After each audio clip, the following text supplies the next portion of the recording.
próxima, José López y demás. Bien, pero ya le vamos a dar al gran protagonista de esta semana, al doctor Carlos Beraldi. Bienvenido, doctor. Muchas gracias por estar esta noche con nosotros. Buenas noches. Primer análisis, sobre todo teniendo en cuenta la exposición hoy de la vicepresidenta.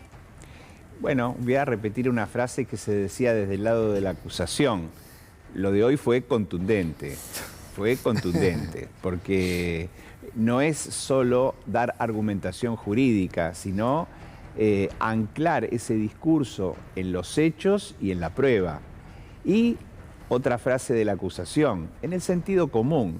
La defensa más eficaz siempre es la que se ejerce a partir de la verdad que el caso contiene y con argumentos que todas las personas entiendan. Y eso es lo que tratamos de hacer. Es decir, Cristina está habituada para hacer esto porque, bueno, ella es una dirigente política y habla a la gente y se comunica. En el caso nuestro, que somos técnicos, es más difícil esto.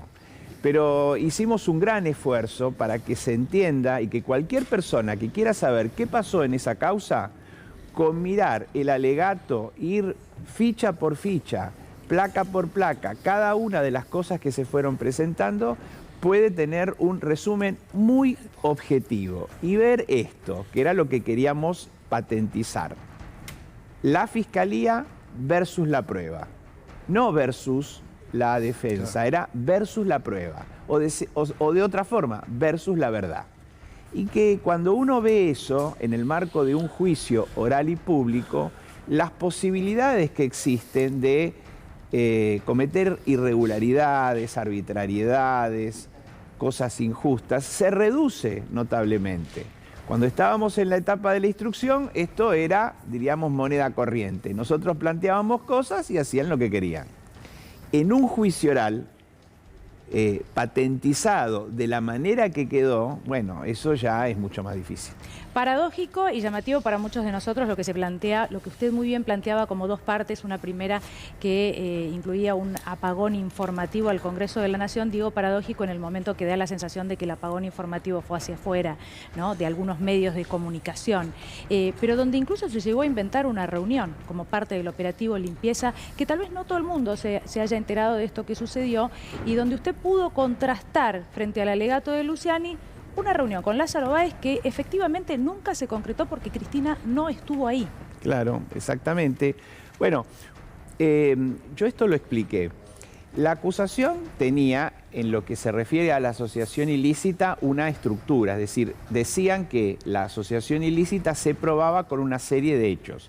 Las leyes que se habían mandado al Congreso y que el Congreso votaba y otras cuestiones que después vamos a analizar. Pero como eso fue desvirtuado en el juicio, entonces cuando ya estábamos en la etapa del alegato, es decir, cuando ya no hay discusión sobre hechos nuevos, entonces se incorporaron dos capítulos. El primero, porque siempre tienen títulos para los medios de comunicación, claro. El primero era el apagón informativo, después hablamos de eso.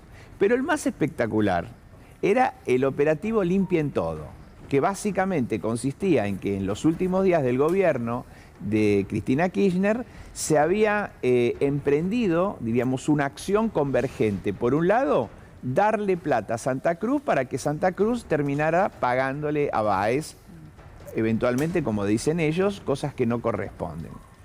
Y por el otro lado, mostrar la figura de Cristina, que en el juicio jamás había sido mencionada, porque esta es otra característica que tuvo el juicio, y entonces darle un protagonismo al final del juicio, diciendo que ella daba instrucciones para que le pagaran a Báez y que hicieran cosas todavía peores, que abandonaran las rutas y despidieran a los empleados. Bueno, esta secuencia se probaba, según la Fiscalía, a partir de unos mensajes que habían encontrado en el teléfono de José López, incorporado al juicio el último día de la audiencia. Efectivamente eso. Y guardaron esa prueba para sorprendernos. Bueno, nos sorprendieron, diría, de una manera un poco ineficaz, porque nosotros los sorprendimos a ellos. Porque como tenían que darle verosimilitud a esos mensajes, ¿qué pasó? Buscaron una historia. Y la historia era que de esos mensajes surgía que se iba a producir un encuentro en la provincia de Santa Cruz, en la ciudad de Río Gallegos, y habían encontrado una nota que decía que el avión presidencial había ido el día 30. Un artículo periodístico. Un artículo periodístico que, bueno, que en realidad relataba un hecho, pero tenía un delay en el tiempo. Ese artículo en realidad hacía referencia a un hecho que había ocurrido el día anterior. Con lo cual, al conectar el artículo con el mensaje, había una discordancia de 24 horas, porque el mensaje decía, ahora se van a reunir, y eso era el 30 de noviembre, y el vuelo era del 29. Sí, La Nación lo planteaba el 30 y el Destape lo planteaba el 29. Lo cierto es que Cristina había estado en Bariloche. Claro, y entonces seguimos investigando, porque esto fue todo un trabajo que tuvimos que hacer al final del juicio, que no corresponde. Entonces empezamos a mirar la noticia, empezamos a mirar, y nos encontramos que ese día la entonces presidenta había viajado a Bariloche a hacer un acto. Y cuando yo le pregunté, Cristina dijo, sí, me acuerdo de ese acto, porque estuve toda la tarde ahí y aparte era fue una planta industrial de enriquecimiento de uranio, un tema muy, muy importante que se había hecho y aparte que había muchas expectativas. Y encontramos el discurso. Ahora, doctor, frente a semejante mentira, Sí. sería la segunda reunión que le inventan, porque la anterior también había sido la de Casanelo, armada por los servicios de inteligencia del macrismo y por las tapas de Clarín y La Nación, que hoy día tiene a 2 detenidos por falso testimonio.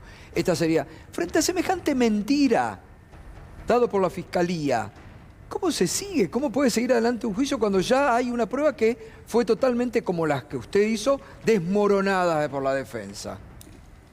Usamos en el alegato la frase de cómo se vuelve de esto. Claro. Es decir, cómo se vuelve, se retrocede de esto, porque no fue la única mentira. Hay otras que quizás sean menos espectaculares, pero mucho más importantes para lo que era el proceso. Por ejemplo, el programa que decían de el apagón informativo del Congreso.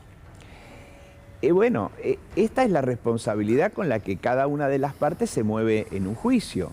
Ahora habrá que afrontar las consecuencias. Indudablemente, como lo está pidiendo la doctora Kirchner, habrá que iniciar algún tipo de investigación, entiendo seria, para ver por qué un fiscal, por qué 2 fiscales que tenían el deber de objetividad, de mostrar en el juicio las pruebas que tenían y se las escondieron, cómo han quebrado el deber de buena fe. Claro. Y eso tendrá que ser evaluado por los órganos competentes. Pero esa denuncia, ¿la van a presentar ustedes, ese pedido de investigación? Porque olvidemos que Casal lo haga. No hicieron nada con Stornelli. Esto ya está pedido, lo pidió directamente la doctora Kirchner, y seguramente cuando se dicte la sentencia, una de las cosas que habrá que resolver es esta, de si se saca este testimonio y se comienza tanto una investigación en la sede de la Procuración o directamente ante un juzgado penal.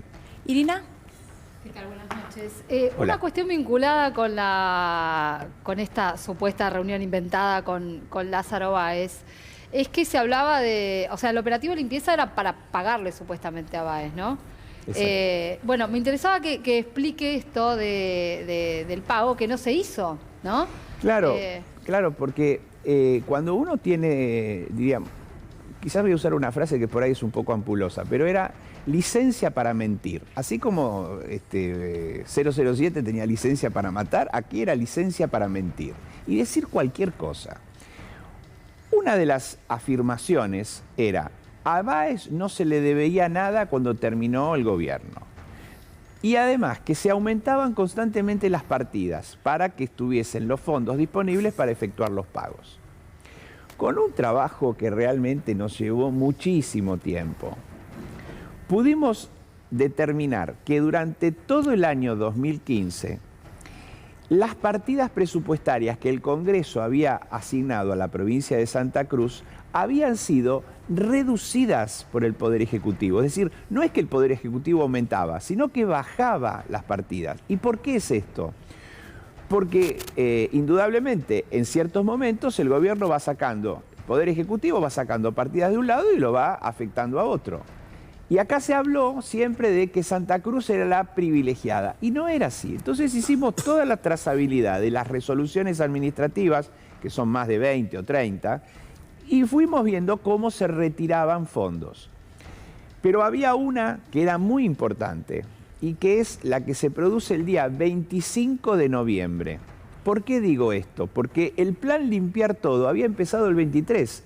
Citaban una resolución firmada por Debido donde aumentaba una partida global de 100 millones de pesos. Entonces decían, esa partida es la que se usó para pagarle a Baez. Y decían que le habían pagado 500 millones de pesos a partir de una resolución que había tomado la AGBP, que es el organismo de la provincia de Santa Cruz con competencia vial.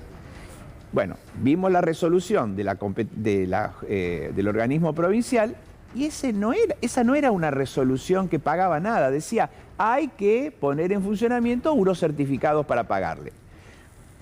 Pero inmediatamente, desde el Poder Ejecutivo, concretamente no desde el Poder Ejecutivo, sino de la Dirección Nacional de Vialidad, habían bajado la partida. Es decir, no había ninguna intención ni de darle ningún pago que no correspondiere, ni de aumentar las partidas. Y el hecho, porque este es el hecho concreto de que lo que dice la Fiscalía, le pagaron 500 millones, era falso.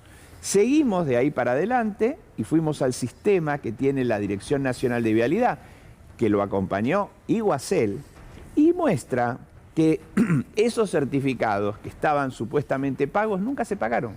Es decir, esto es lo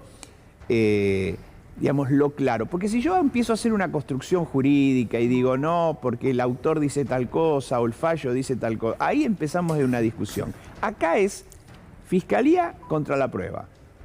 Y esto está en la causa. Sí, por eso le preguntaba el dato. Imagino que con ese mismo rigor la Fiscalía calculó el fraude de 5.000 y pico de millones de pesos. Bueno, hoy fue un poquito duro esa parte del alegato, porque se habla de un caso de corrupción que no tiene antecedentes en nuestro país. Dicen, este es el caso más importante. Tan importante es que llegan al extremo de creer que este es un caso comparable al juicio de las juntas. Bueno, deben tener un caso muy documentado. Cuando llega el momento de decir cuánto es lo que se perjudicó al patrimonio, no tienen una pericia, no tienen un elemento objetivo que demuestre esto. ¿Y cómo lo suple la Fiscalía? Al final del juicio, en el alegato, presentan una planilla que hicieron ellos. Y claro, cuando uno escucha al fiscal y dice, bueno, nosotros más o menos calculamos esto y pusimos más o menos esto otro, la verdad que por una cuestión hasta de decoro no quise avanzar, porque esto es un escándalo, Decir que es un caso de corrupción de semejante trascendencia y la Fiscalía no tiene una pericia para documentarlo, bueno. Pero ¿por qué? A ver, doctor, interesante, porque ellos no tienen ningún decoro. Ellos que tienen la responsabilidad institucional de guardar las formas y ser apegados a la Constitución y a la ley, avanzan con mentira. Y usted que tiene y que ha hecho durante toda la semana impecables, sus propios colegas se lo han reconocido, ¿no? Como el doctor Andrés Gil Domínguez o muchos más. ¿Por qué tuvo decoro? ¿Qué tenía temor a dejarlo demasiado humillado? Porque yo creo que se puede criticar sin cruzar ciertos límites. Se puede criticar con altura. Y eso no va a hacer que el argumento pierda fortaleza, al contrario, como se dice habitualmente, lo cortés no quita lo valiente. Yo mostré que esto no es algo que se puede inventar. En un juicio lo que se dice debe ser probado. Con acreditar que hacen afirmaciones que no es respaldada por ninguna prueba y la única prueba que no lo es un cálculo que ellos mismos hacen y dicen, esto es más o menos, Bueno, no quise hacer más ironías, pero la verdad era una cosa muy, muy poco seria. Hay más argumentos. Podríamos hablamos 15 horas o 20 horas. Al desmenuzar en qué habría consistido el perjuicio, bueno, se plantean cosas que son increíbles. Por ejemplo, dicen, bueno, si una obra se hizo hasta el 70%, pero después no se continuó, ese 70% que le fue pagado porque estaba certificado lo hecho, es perjuicio. Bueno, doctor, de hecho que no se hayan pedido medidas cautelares para paralizar esas obras, que después sí fueron paralizadas, pero porque llegó el macrismo, por una cuestión política, ¿no? Porque el macrismo decidió no continuar con muchas de esas obras, pero que no haya habido ni un solo pedido, ¿no?, por parte de la Fiscalía en el marco del juicio para que esto se detuviera, la verdad es que es como mínimo llamativo, no sé si coincide. No, coincido porque justamente es muy bueno lo que vos planteás, Daniela, porque esta es la base para descartar el delito de omisión.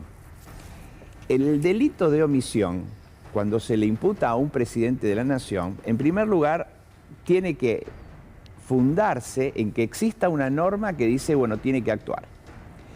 Pero cuando los órganos judiciales, que son los encargados de evitar la consumación de un delito, no hacen absolutamente nada, entonces, ¿cómo se le puede reprochar a la presidenta de la Nación que haga algo en tal sentido si el juez que tenía la causa durante 8, 9 años, porque este expediente no empezó en el 2016, claro, dijo, no, está todo bien, investigo y la asociación ilícita no existe?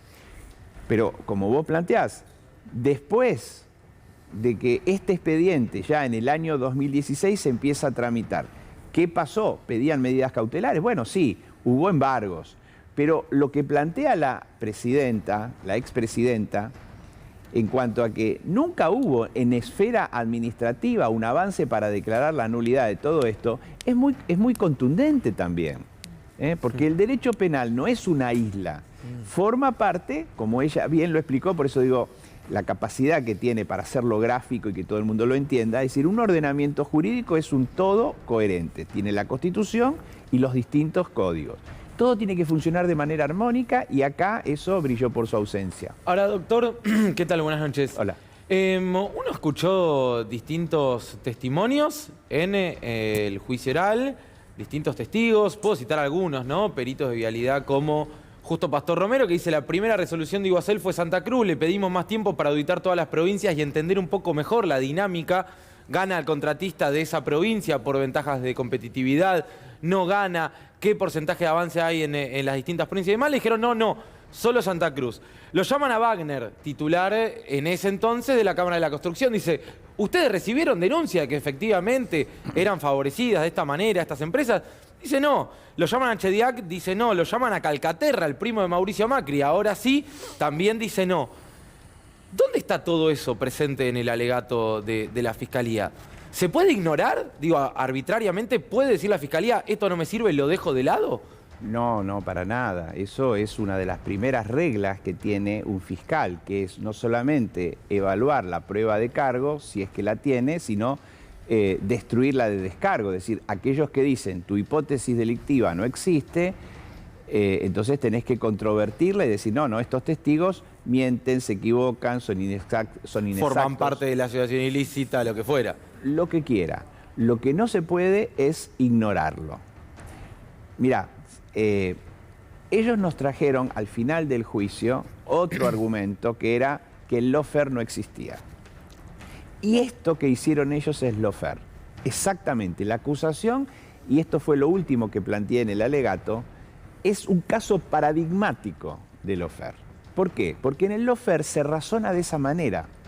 Cité ahí, recurrí, no podía evitarlo, a uno de los máximos juristas que existen en el mundo, que se llama Luigi Ferraioli, que habla sobre esta cuestión. Y dicen, miren, si se quiere averiguar la verdad, hay que mirar la prueba de cargo y de descargo. Pero cuando se actúa en el lawfare, lo que se hace es directamente plantear una hipótesis.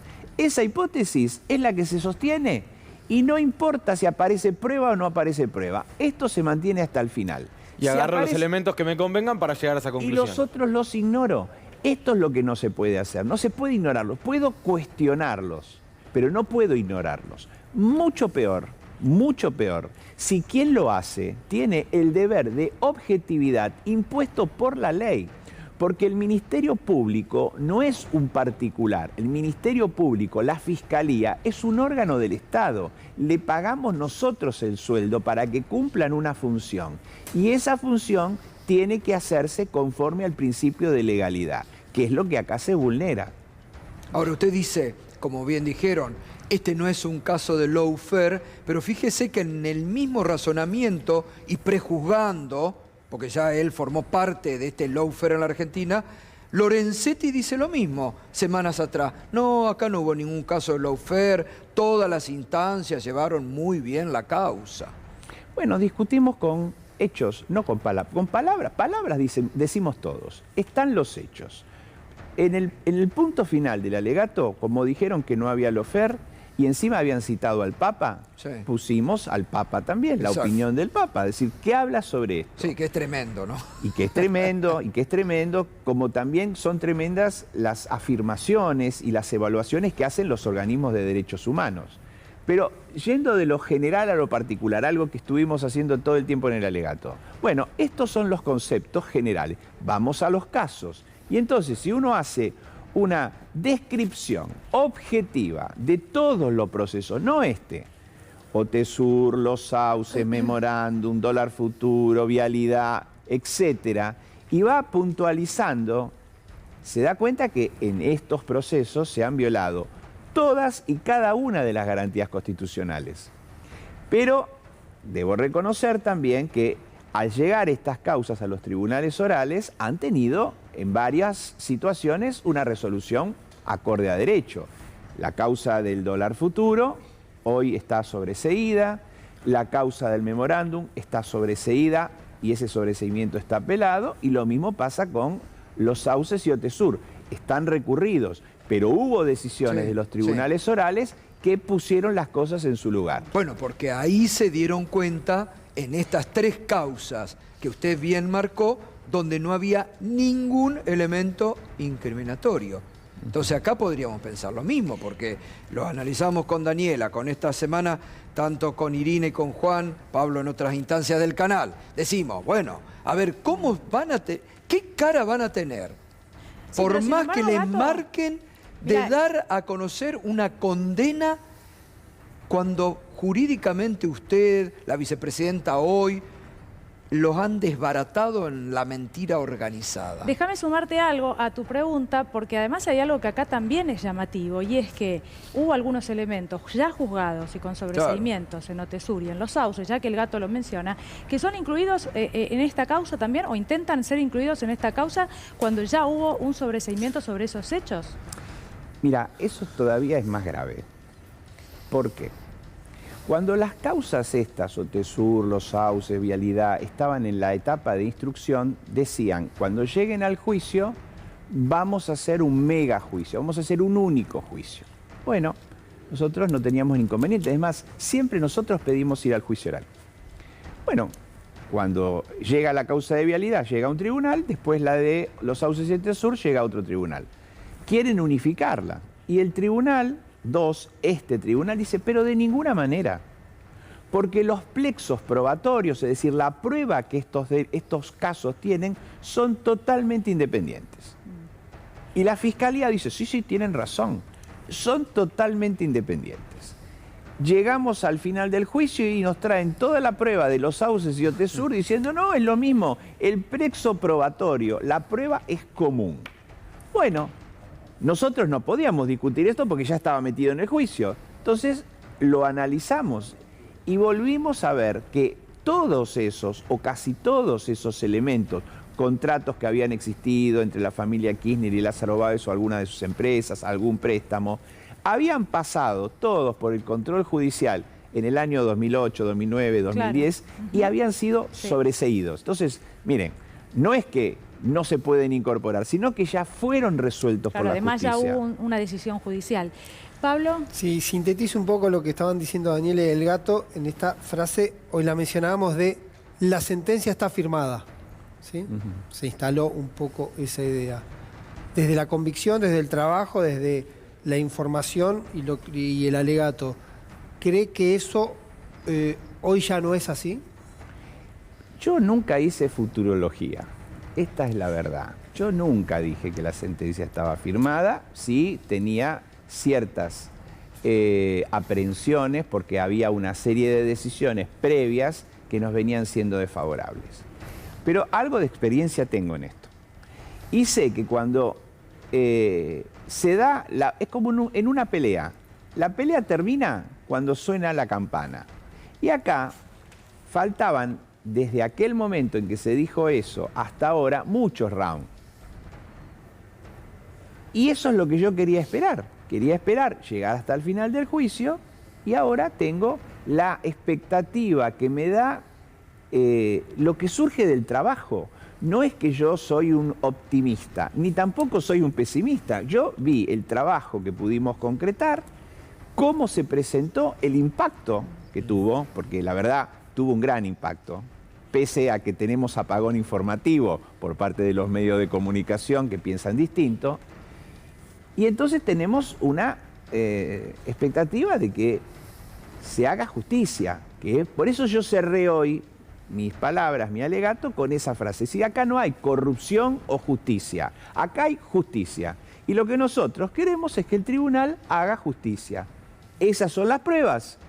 Bueno, espero que se resuelva lo que corresponde.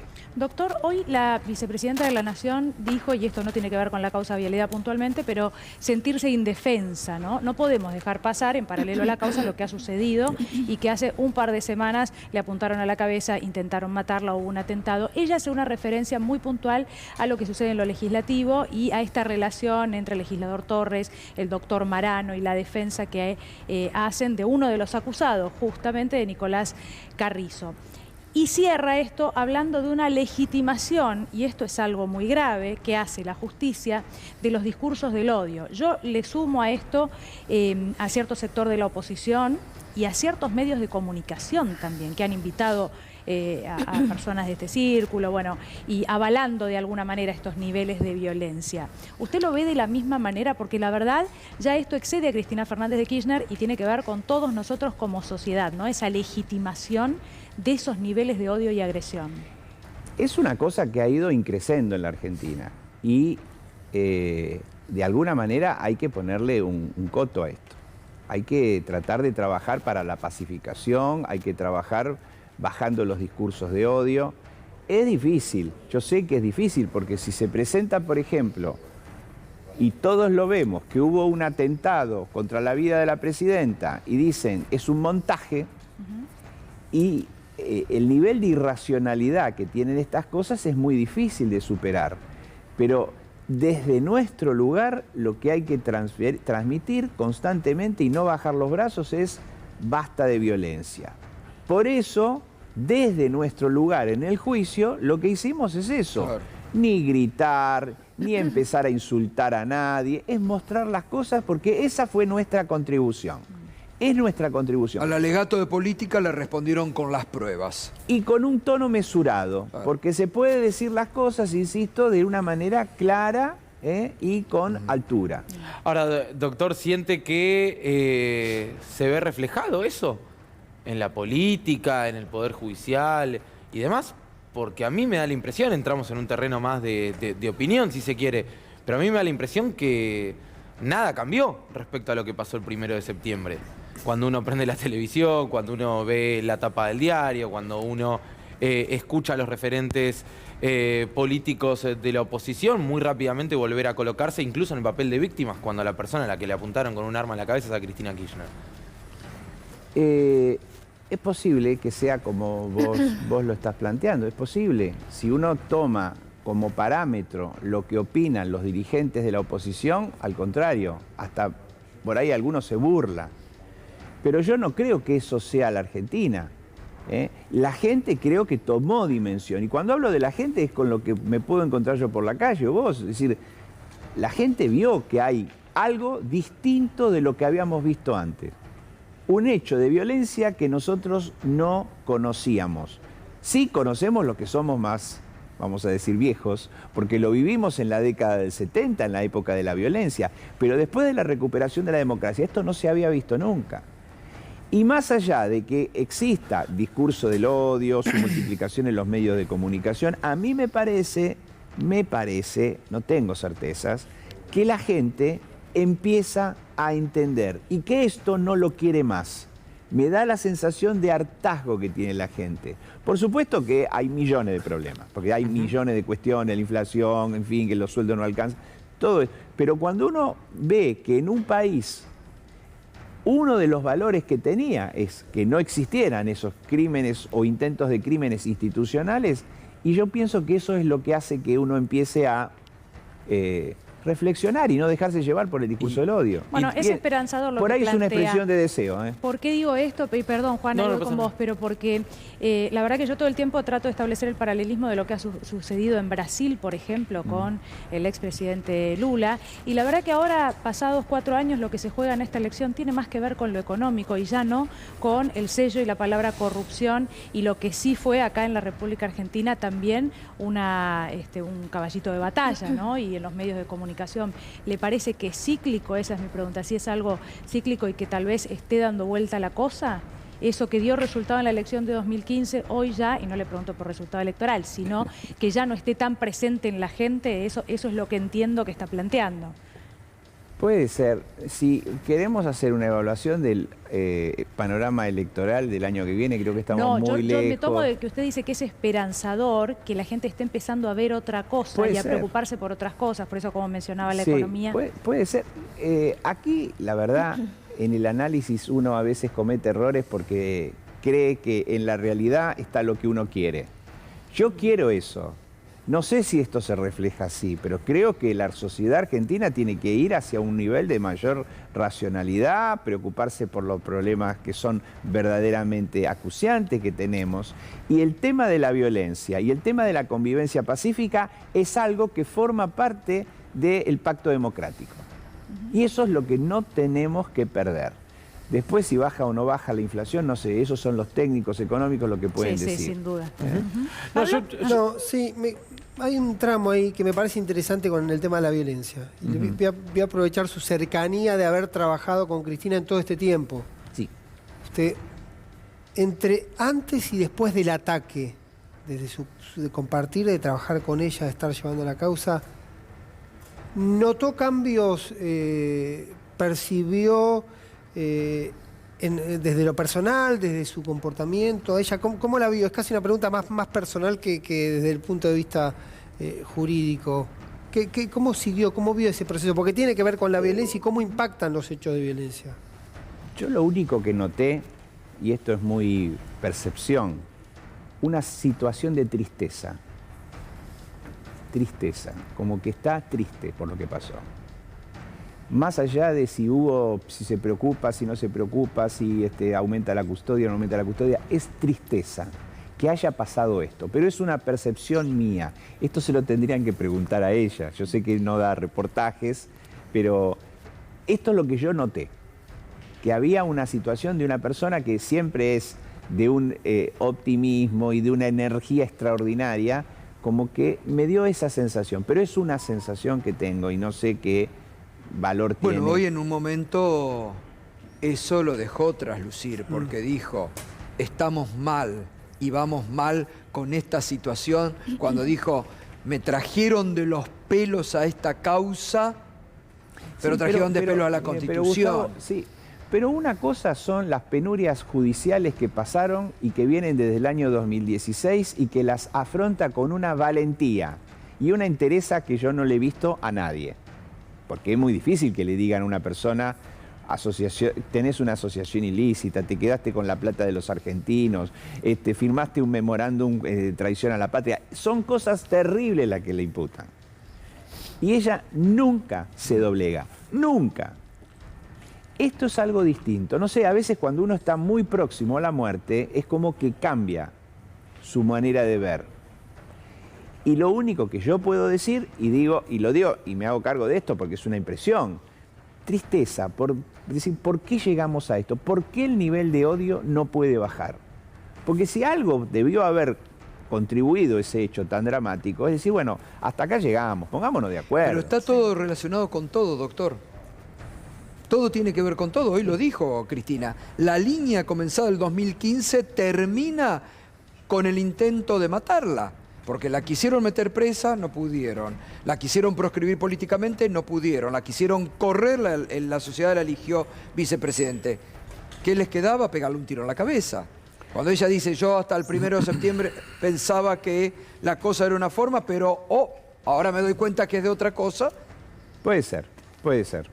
No no lo, digamos... ¿Y usted cómo se siente, doctor, después de esta semana que colegas suyos, como por ejemplo el doctor Andrés Gil Domingo, el doctor Pierri y muchos otros, hayan expresado públicamente que usted rescató frente a alegatos políticos el derecho, las pruebas, dio clases, mucha gente común dice, bueno, lo de Veraldi tiene que ser enseñado en primer año de la facultad? Bueno, a mí me da mucha satisfacción que colegas a los que yo admiro y respeto mucho se hayan ocupado de ver el trabajo que hicimos y que les parezca que ha sido satisfactorio.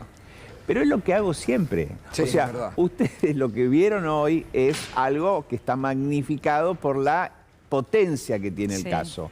Pero este trabajo lo hacemos siempre y desde hace muchos años. Y además, hace 35 años que doy clase en la facultad y este modelo de explicación lo uso siempre. Por eso yo a veces me río cuando dicen, es el abogado de Cristina. Sí, es una distinción que yo tomo y me pone muy contento, pero yo no empecé hace 5 años mi trabajo, hace muchos años que yo hago esto. Y bueno, y lo que siempre quise era mantener mi esencia. Y si hay algo que Cristina siempre respetó, es que no me pidió que fuese a hacer algo con lo que yo estaba en desacuerdo. Nunca me dijo, no, tenés que hacer esto, tenés que ir a los medios. Nunca me dijo, vos mantené tu esencia. Y eso es lo que yo hice. Nos consta. Doctor, tenemos que hacer una pausa ahora mismo, nos Bueno. dicen, pero se queda con nosotros, Sí, ¿sí? cómo Tenemos no. muchas más preguntas para hacerle y ustedes no se vayan, ya regresamos en pocos segundos nada más.